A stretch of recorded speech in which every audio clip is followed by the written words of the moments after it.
అచ్యుత్ ఒక్కసారి మీ లైన్లో ఉండే ప్రయత్నం చేయండి. ఈ అంశానికి సంబంధించి అన్వేష్ కూడా రియాక్టెడ్. ఒకసారి అన్వేష్కి సంబంధించిన రియాక్షన్ చూద్దాం. భయ్యా సన్నీ యాదవ్ పైన ఈ నెల 5వ తారీఖున నూతన్ కల్ పిఎస్ నందు కేసు నమోదు చేయడం జరిగింది. ఇతడు బెట్టింగ్ యాప్స్ను ప్రమోట్ చేస్తున్నందువల్ల అతని పైన కేసు నమోదు చేయడం జరిగింది.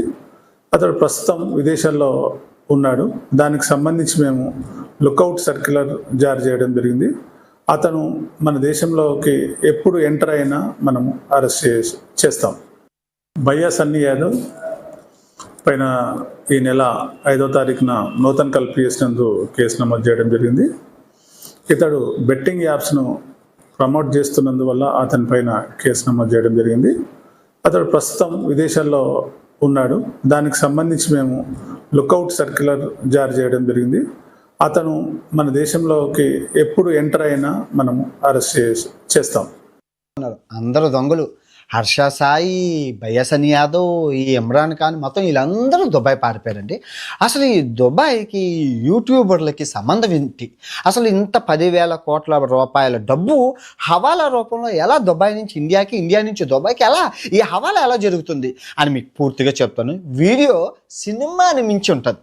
అసలు మర్చిపోండి, ఇంకా సినిమాలు కూడా దీని ముందు దగ్గర, ఎందుకని అంత పెద్ద స్కామ్ ఉంది. అందుకే కదా ఇప్పుడు మీరు చూసుకుంటే ఏసీబీ, సిబిఐ ఈడీ రంగంలోకి దిగింది. ఇప్పుడు ఈ ఈడీ రంగంలోకి దిగిందంటే అక్కడ మీకు మనీ లాండరింగ్ హవాలా జరిగింది కాబట్టి ఈడీ రంగంలోకి దిగింది. అది కూడా కోట్లలో రూపాయలు, 100 లక్ష 2 లక్షలు అయితే కాదు. ఇంకా చాలా మంది యూట్యూబర్లు అయితే దుబాయ్ పారిపోతున్నారు. అసలు అందరూ దుబాయ్ ఎందుకు వెళ్తున్నారు అంటే వీడియో చూస్తే మీకు అర్థమవుతుంది. ప్రూఫ్లతో సహా చూపిస్తాను ఇప్పుడు. అసలు సో ఈ దుబాయ్లో అసలు వీళ్ళందరూ ఎలా చేస్తున్నారంటే మీ అందరికీ చెప్తాను. దుబాయ్ హవాలా, అసలు హవాలా అనేది ఏంటంటే డబ్బు ఇక్కడ నువ్వు హైదరాబాద్లో ఇస్తే వాడు మీ అందరూ సినిమాలో చూస్తున్నట్లు ఒక చిన్న నెంబర్ ఇస్తారు. ఆ చిన్న నెంబర్ ఇస్తే ఆ నెంబర్ తీసుకెళ్ళి సగం ఈ నోట్ని సగం చింపితే సగం అక్కడ దుబాయ్లోని, సగం ఇండియాలోని. ఆ సగం నోటు తీసుకెళ్తే మ్యాచ్ అయితే అక్కడ దుబాయ్లో మనం డబ్బు ఇస్తాం. దాన్ని హవాలా అంటారు. మీ అందరికీ తెలుసు.